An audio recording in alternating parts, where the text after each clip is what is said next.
what you're saying is really interesting because whenever I've been in a place before where I thought it wasn't fair. It isn't fair. I'm not getting what I think I should get. And I remember complaining to my father one time about how unfair it was. And my dad says, yeah, that's really unfair. I go, what do you mean? He goes, it's unfair to yourself and the other people that you would continue in a situation that you think is unfair.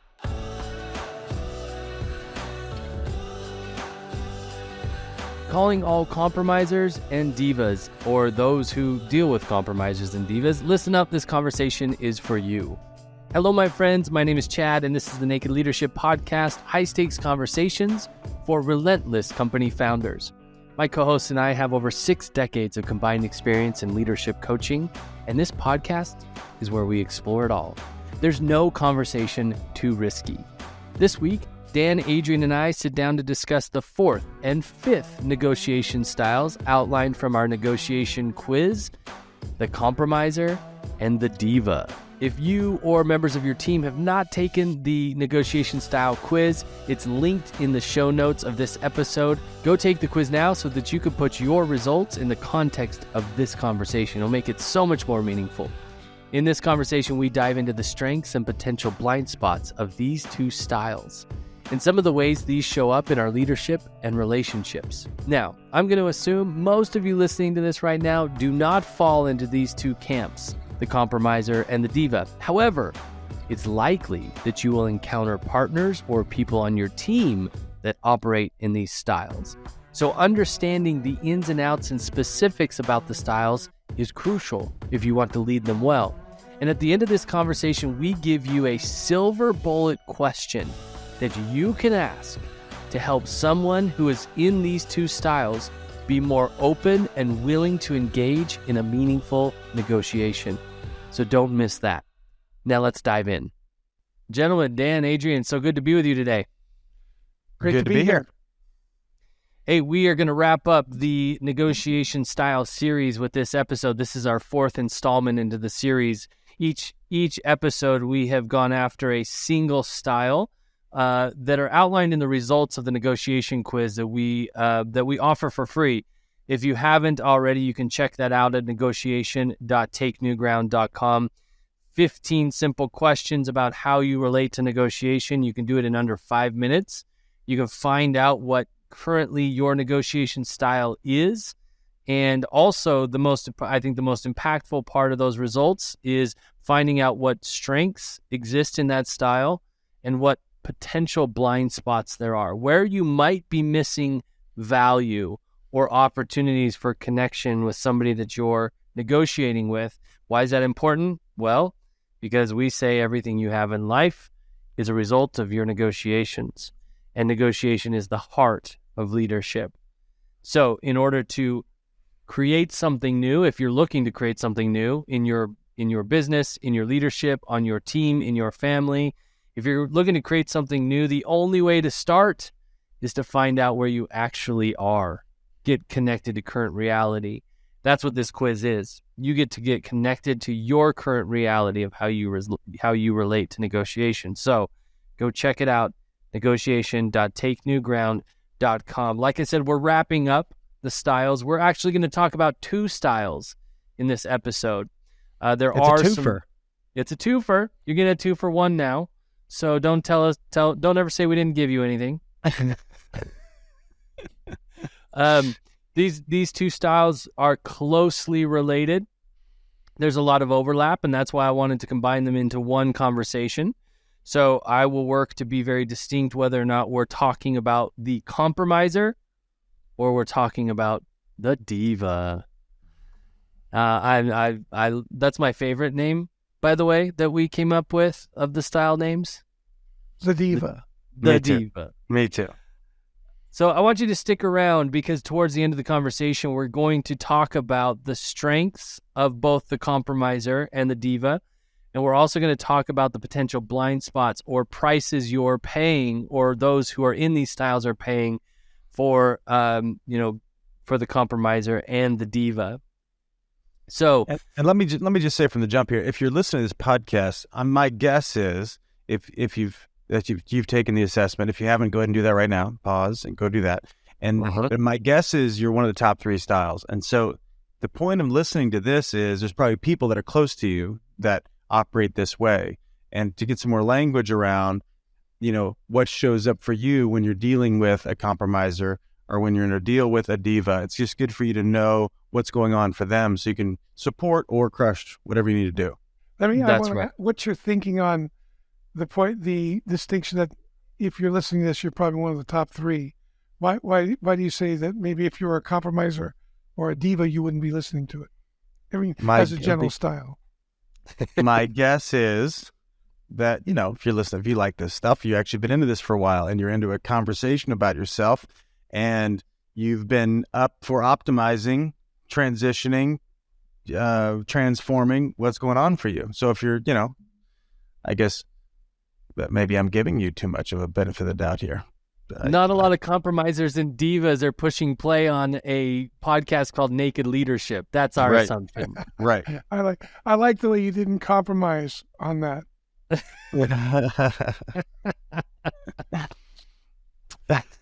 I like this already. This is spicy. Let's do it. Let's go. So let's start with the compromiser. So the compromiser this used to be Dan's style until I met him. So go ahead. Sure, yeah. Until we taught him everything we know. I was in there too, Adrian. Well, that's all right, because Diva was what Adrian was. So we were a compromiser and Diva. It's perfect.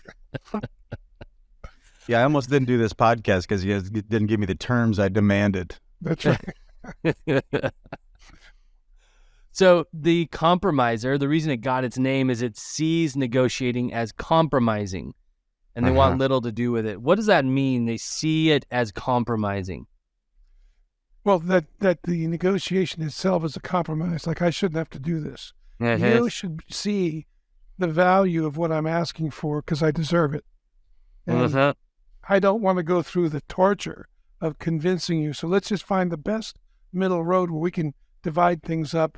And that way I get what I want. I get some of what I want, and you can get some of what you want, and we can dispense with this bullshit that we have to go through just to find an agreement. After all, I shouldn't have to go through that. That's really what's going on in the background. Yeah, this leads to an us and them mentality. Me versus you, us versus them, good versus evil. That is the framework that has to exist in the compromiser mindset. Now, if you tend towards the compromising style, you may not be overtly having those thoughts, but people will show up when they ask for what they want. You will feel defensive. That's one way of putting it. Like, because people go, well, I just don't think that nefariously. Of course not. However, at least not you don't want to see yourself that way, but if you feel like somebody is attacking you or taking what you deserve in a negotiation or asking for what you deserve, then you're probably compromiser and you're probably compromising in your style, and you just don't want to deal with it, so you stay away from that tension, and that way you don't have to look at that aspect of your own upset. Yeah, and I think it's worth saying here. I mean, if you've been listening to us very long, you get that we don't believe people are a certain way, like as a static view, right? So I am not blank all the time, because that's just not how human beings happen. But it is good, even as you're saying that, Dan, I realize, like, defensiveness. Man, I can get so defensive so quickly. And even just I'm thinking about the conversation in the kitchen this morning, and like my own judgments about what should be happening, what shouldn't happen, and why, blah, blah, blah, blah, blah, blah, blah. So we might find ourselves in a compromising or a diva type conversation. And so it's good to have language for it. So I can see when I'm showing up as that, when I'm seeing the world as that, and then I show up as that. I spend so much time instead of like, okay, down boy, down. Great distinction. Yeah. So these all live in us. It's like, when do they arise? Yeah, right on. That's right. So this that mentality, that defensiveness, is often, it can lead to, or is a sister to, this idea that conflict and confrontation are detestable. Like, we shouldn't have to engage, or it's even further than we shouldn't have to. It's like that is a sign of that something is wrong. If there's conflict or confrontation, something is wrong, and I'm not going to have any part of it. Yeah, the whole shouldn't conversation really takes it into the domain of moral. It's a moral issue. Like, why would I have to go Yes. through this? Yeah. And so when something becomes a moral issue, it has a tendency to stimulate, and fan the kind of upset rage even, or contempt for something that shouldn't be. The contempt is the shame pushing back on why do we have to go through this? Can't we let's just compromise and get this over with? Yeah. And I think it ends up for a lot of people, especially folks that like pride themselves as being a leader. It can bring up insecurities that I'd prefer not to see in myself. And then that's what generates, let's just do math on this and get this over with instead of having a real rich conversation around mutual interest. So sometimes those insecurities are like, if we don't befriend them, then they might push us down into this level of conversation. Yeah. Yeah. So let's talk about the idea of fair. Everybody should be treated fairly. And if there are resources to be divided, that those should be divided equally as a point of policy. Dan, what are you smiling about? Well, Mike, when I was a young kid, I told my father it wasn't fair the way I was being treated. And he said, there is no fair except for once a year. And it's, where the fairgrounds are. That's the only fair there is. Everything else is negotiated. There's only one fair, and the corn dogs are amazing. That's right. That's great. Because it just reminded me, like the point was, look, that's not good. You can't extort me out of what I'm looking to get because you don't think it's fair. You're gonna have to give me more than that. What do you mean by that? That's interesting. You can't extort me out of something because you think it's fair. Well, if I say it's not fair, I must have some sense of entitlement about how it should look. I'm not open to how it could look. I'm not open to how what is being offered might even meet my needs or my interests better than what I initially wanted. I'm stuck on the position enough that if I don't get it, then it must not be fair. It must not be what I deserve, right? Fairness is tied to the sense of deserving or entitlement, right? And there's a difference between fairness and justice. Justice is another deal. And when you're negotiating, well, you're negotiating for what you can get. And when you start to pull these things into a moral conversation, people tend to get riled. They tend to position themselves because they want to protect themselves from being called immoral or a bad person. It becomes religious, right? Now, if somebody's really flexible, the thing about somebody who's stuck on fair, and I would say in a moral conversation, is that they're fairly predictable, which is not good for them in the negotiation. Because if I can figure out how to give you what you want and get more of what I want, I'm going to do it. And you're going to feel doggone good about it. And there might have been a lot more available to you if you could step outside your moral view of how things should look. The words should and moral go together. Yeah. And when I say moral too, I mean a fairly judgmental or self-righteous perspective about how things ought to play out. Yeah. What comes up for me is the when we're in this should conversation or in this fair conversation, how much pride there is in it. In this way, that if I think something ought to be fair, who's writing those rules? Well, I am. So I'm writing the rules. Decide, right? Yeah. That's what gets sticky. I'm setting up the framework for the world and how the world ought to be, how the world should be. And so therefore I'm playing God. Right. And don't realize the distinction between, what I think and what Dan thinks. It could be very different. And maybe neither one of us are right about it. Maybe we have our own view. But if I'm in this fair conversation, I'm playing God. And that's like the ultimate form of pride. Yeah. And arrogance. Yeah. I had situation break apart many years ago, and I didn't like the way it broke apart. People I was working with didn't like the way it broke apart. I did some things that were, I would say, I wouldn't want done to me. I made mistakes, and I lied. And then I realized I lied and got clear. And as I went through it, I asked people to forgive me. 14 years later, I get an email from somebody telling me how I should have been, and they never asked any questions. They just wrote this long email. And and it was interesting because I thought I did. They said, you never asked for forgiveness. And because I had said, well, geez, I asked for forgiveness. They said, no, you didn't. So I went back and looked at my notes. I thought, oh, I did. But that doesn't mean anything. That means this person's still carrying this. Yeah. So I didn't respond because there was no question. But at the end of the note, the response was, I'm just telling you the truth, and you can either handle it or you can't. And I thought, wow, Right on. okay, thanks. And now I get where you are. There's no need for me to say my point of view. No wonder you didn't ask a question, because your point of view is the only way that it is. There's no possibility it could be any different.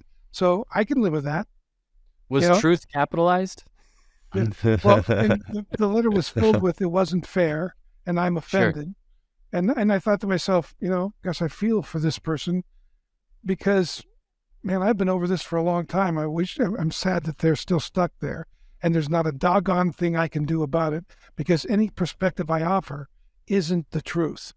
Yeah. And that really is the definition of dogmatic, of being dogmatic, is I'm completely certain about my point of view. It is the truth, capital T, and there's no openness to any other point of view, right? And so if I'm not open to any other point of view, then I'm dogmatic. And if I'm dogmatic, well, then we might as well compromise. Yeah. Because, that would be the offer, It's interesting this is totally anecdotal, but I'm just noticing at this moment in the conversation is those who I would subscribe to being in the compromiser camp a lot of the time. Even right now, I'm working with a client who is a founder who doesn't feel like they got their fair share of the outcome or the experience of the company. And what I'm noticing is both them and others that I've been with in conversation in this compromiser mindset is that even if things are divided fairly, quote unquote, it rarely feels fair to them. Well, like there is a level of entitlement that almost there's never enough. And I don't know, I just think that's interesting, because nothing is attached to a result or an outcome from their action or from what they created. It's all about, what can I grab? What do I deem as fair? Adrian, you talk about this idea of fair being playing God. I think it's very, very interesting to think about it in the context of like this idea of censored speech, right? Everybody, or not everybody, so many people want to censor speech, but then who gets to decide what speech is censored, or who gets to censor it? Life is not fair. It's what you negotiate. Let me say that one more time. Life is not fair. It's what you negotiate. Now that's an interesting thought. If that's true, it means that everything you have in life right now, the possessions, the relationships, the fitness, the mindset, are all a product of your negotiations with others and yourself.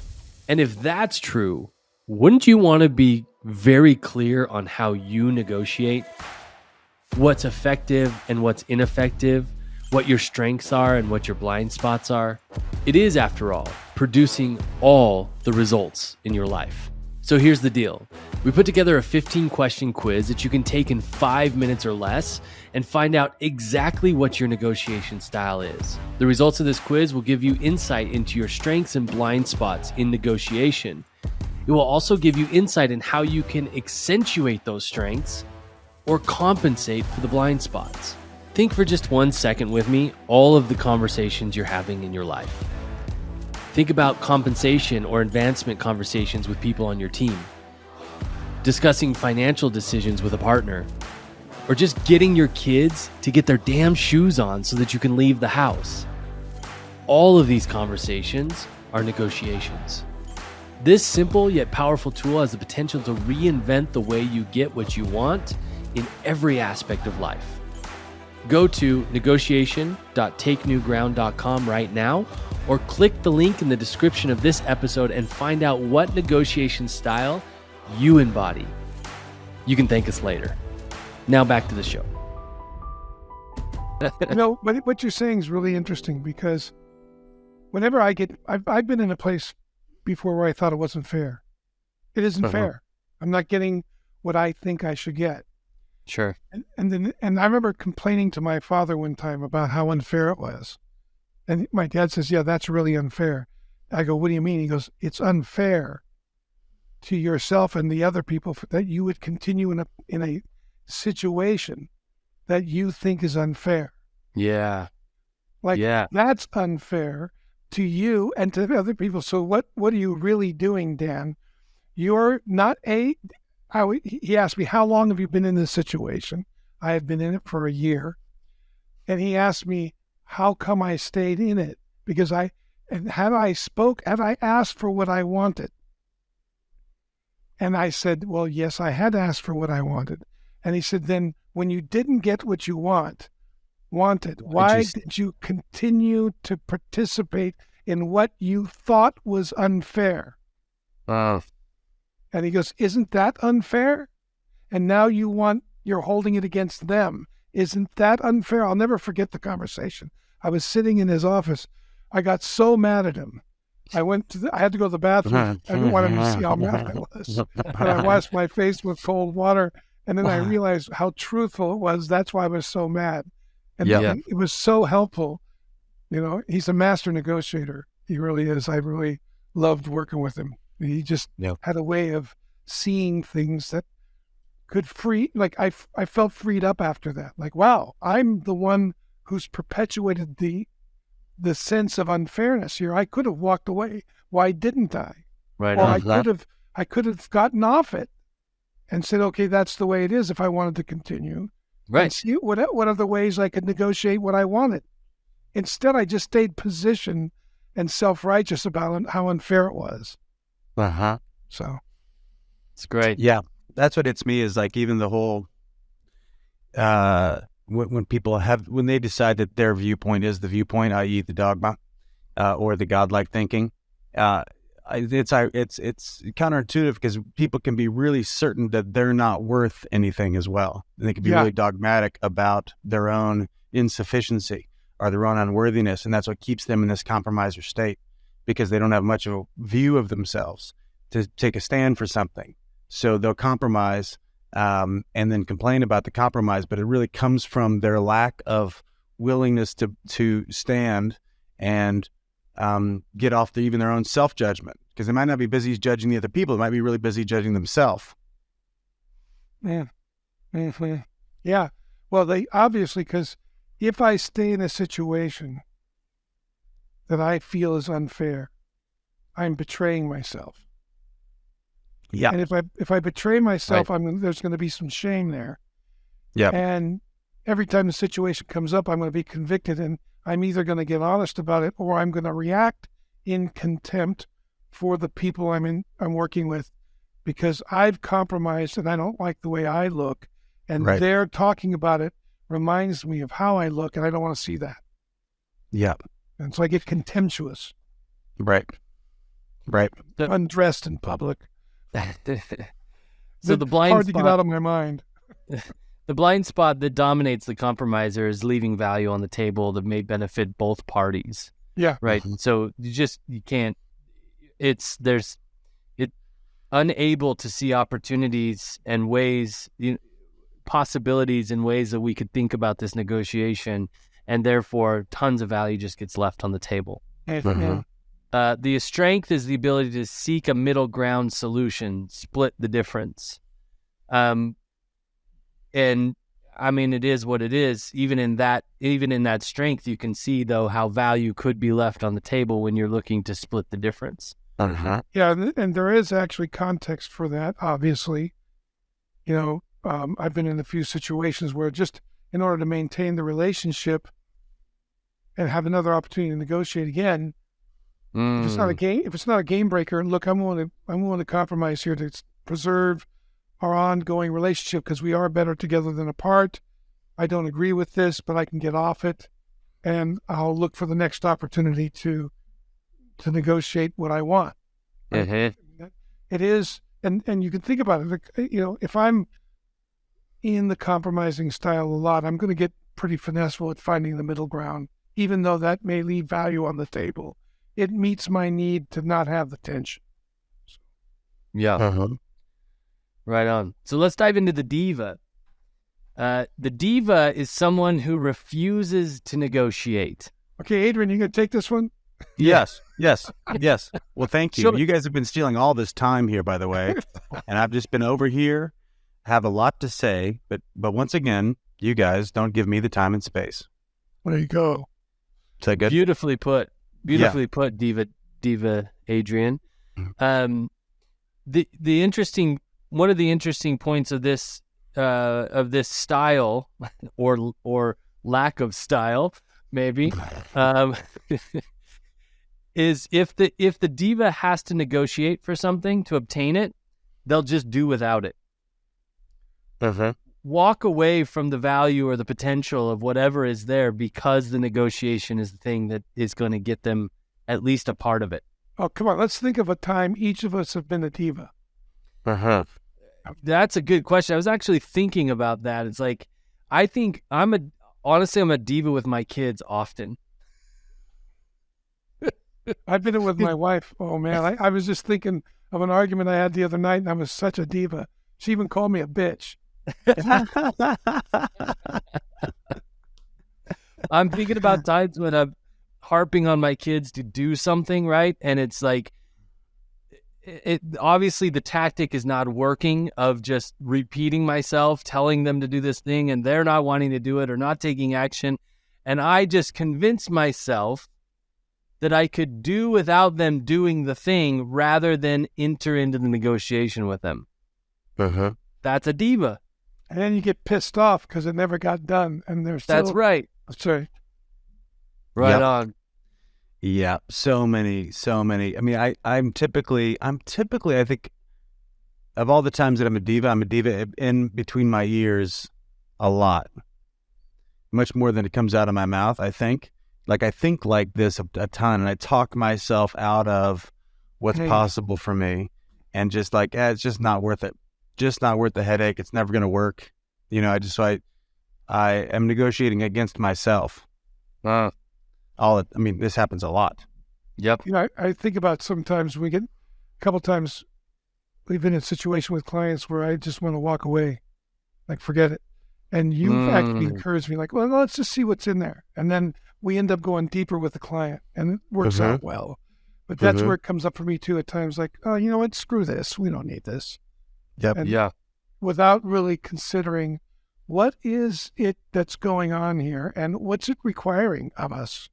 Like you're actually quite good at, well, let's just figure out what's going on here first before we decide to walk away from the table. That's why on that one client, Adrian, that I walked away with on the big contract, I checked in with you because I wanted to make sure I wasn't being a diva. I wanted to make sure I wasn't just going to throw a tantrum and go without it and hurt the company, Yeah. I think of the two of us, Dan, when the whole, like, we talk about the universal human paradigm, something's wrong with me, you or it. I think you're quick to the you, like picking an enemy quicker. Yep. I'm quicker to shame. You're quicker to judgment of other people. And so we can serve ourselves in that way. Yeah. I'm harder on myself first. You're harder on the other person first. So we balance each other out. Yeah. Right. That's so true. Yeah. That's my first, I go to attack before I really consider what's going on. Yeah. Yeah, we just did that even this week. And I know when I'm going to craft a response to somebody, if we have tension, with somebody. If I'm going to craft a response and I send it to you, you're going to come out guns blazing, which is usually great because it gives me some space in between to deal with it. And I'm always checking with you because I can, if I'm feeling threatened, I can get really punchy. That's why I send over to you. Is that email too punchy? You're like, oh no, it's great. Like, okay. And it's worked out. But I do the same thing with you. Do you think I'm being like, what am I missing here? I really do, because you'll say, well, what about this? And like I said, we went deep with those two. I can think of 2 clients where we went deeper where I would have walked away. And I was able to open up from your coaching. I go back in and open up another possibility. So. Right on. So the philosophy of the Diva is if for some reason I can't have it all, then I don't want any of it. That'll show them. Well, walk away is a powerful tool in negotiation. Sure. Well, that's their strength. Yeah. And it's funny. Our strengths are always our weaknesses too. Yep. Yeah. I would say, walk away power as a strategy and as one piece of your strategy can be really effective for finding some value or finding possibility for each parties. I would say this type of walk away is a lot less aimed towards possibility. Yeah, that's right. It's not concerned with possibility as much as it is with being right. Right. Self-preservation. Getting what they want. Yeah. Of course, I'm confessing here. Sure. It is a tool, though. I mean, I know in training, it is knowing when to walk away has a lot to do with being able to help people get up to what they said they wanted. But it's got to be for them, right? It isn't for my protection. It's more about, I'm going to do this because I get that if I do otherwise, it's not going to be good for them. So but that's a good context. Means everything. That's for Doug. Sure. Yeah. I mean, those times you walk away in the Revenant and the training, Dan, are for me, my perspective of it, my experience of it is you're walking away for the sake of the future you're going to have together. Right. You see it as an integral part of this possibility, this future that's available for you and for them. Versus making them pay. Rather than pouring gasoline on it, lighting a match, and then walking away. I'm taking my marbles and I'm leaving. That's right. So the blind spot, I think we belabored the blind spot, but scarcity, lost opportunity that would be more than satisfy your interests.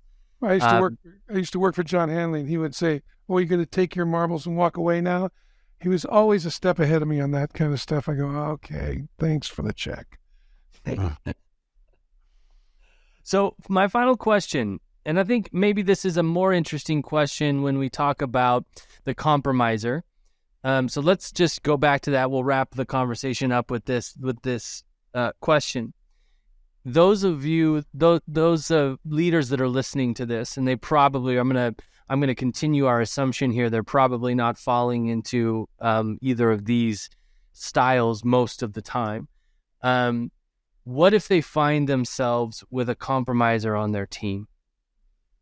How do you approach negotiation with somebody who has a less than ideal or less than open style? What would be your approach to work towards? I mean, say maybe we need a specific scenario, but say you're working on something important with them and they're stuck in the compromising style of negotiation. Are there conversations or questions that you would invite them into in order to see if you could open them up or invite them into a different way of being in the negotiation? One question that immediately comes to my mind is, if there was more available, would you want to know? It's a great question. If there was more available here than what you're willing to compromise or settle for, would you want to know? And if they say yes, then that opens up an inquiry. And you want to chunk it down. Like, I'd want to chunk it into the interests. I'd want to understand why what do they see as the benefit of compromising at this point? What do they see as the potential downside if you don't compromise? Get everything on the table. And then if you can open up a new possibility and that gets executed, then there'd be a debrief period where you could start to draw their attention to the tendency to want to compromise before it's necessary. Right? Like the idea is to get a hold of when I do things that undermine my interest. Yes. In the long run. And so, yeah. And if somebody gets that, that's what I'm really committed to, because if I can get them to stop undermining their interest, they're going to ultimately stop undermining my interest if their interests are aligned with what we are doing as a team. Yeah. Yeah, I would say if you're a leader and you notice this thing, I'm glad it's happening with you, because it's been happening with other people probably for a long time. And so the fact that it's happening with you is a huge opportunity. And you want to get that conversation on the table. It's a great moment to like zoom out and, hey, let's notice the quality of the conversation right now. You seem this way to me. Here's what I'm up to, and here's how you seem to me. You know, I'm just thinking about a client right now in a conversation with this person, and this person is talking with someone that's been around the company for a long time, and it's a pretty nostalgic relationship. And by nostalgic, I really mean inauthentic. Like, you know, it was authentic at some stage, but now they're way many years down the road, and they're in a negotiation right now, and it's really stalemated. And my invitation to this client was don't go beyond any bit of where this other person's willing to meet you. You get really clear about where you are and just leave it, and the truth and where this person's coming from will be revealed. So if they don't want to negotiate with you, wonderful. That's great. We can be done. And I love you. And the friendship can live on if they want to, or if they don't want to, that's great. But it's time to disrupt the inauthenticity and get real. So it's great that it's happening with you as the leader, because it's probably been under wraps or hidden behind things. And so if they're that willing to do it with you, which is probably one of the bigger stakeholders in their life because you're their boss, then they're definitely willing to do it with other people with less power. Right on. Yeah. That's really, it's really true that if you're willing to walk away, or you're willing to have somebody walk away, or you're willing to state what's there, to be able to see what's going on is so much more. It's such an advantage. It's for everybody to be able to kind of get a hold of the interests that are really driving the relationship. Then you can get on with the relationship being much more rewarding and productive from there, no matter what it looks like. Right on.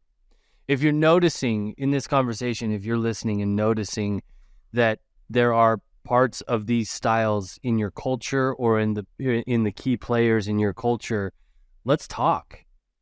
Email us, reach out to us. We would love to hear what you're up against, what you're experiencing, or what you're noticing, and help you integrate some of the more healthy ways of negotiation, some of the more powerful ways of negotiation that can affect the culture in a way that it affects everything. It affects the morale, the bottom line, the opportunity for growth, the possibility that your team sees, everything. And so my encouragement to you is, if you're listening to this, don't be a passive rider. Take action. And if that action seems like one of the best steps is to reach out to us, please do it. That's why we're here. That's why we do this. And I would emphasize, to Chad's point, his invitation, if you see somebody getting stuck in one of these positions or styles like the compromiser or the diva, or they're extremely competitive and combative, they're stuck in it. That's where you really want to make an intervention. If they're open, well, then you got someone to work with, and we'd love to help either way, to support you in either way. So that's right. So you can reach out to me, Chad at Take New Ground. You at chadtakenewground.com. I'll get you in the right direction. But thanks so much for listening. Thanks, gentlemen. It was a great conversation. Yeah. Thank you, man. Well, my friends, thank you so much for joining us for another episode of the Naked Leadership Podcast. As a heads up, every Friday we post a Cliff Notes version of that week's conversation with all the highlights in under 5 minutes. Check that out for a quick and powerful reminder of the principles discussed. I hope this conversation has been valuable to you. If it has, the greatest compliment you could pay us is sharing it with somebody who could use it. Thanks so much for listening, and until next week, bye-bye, everybody.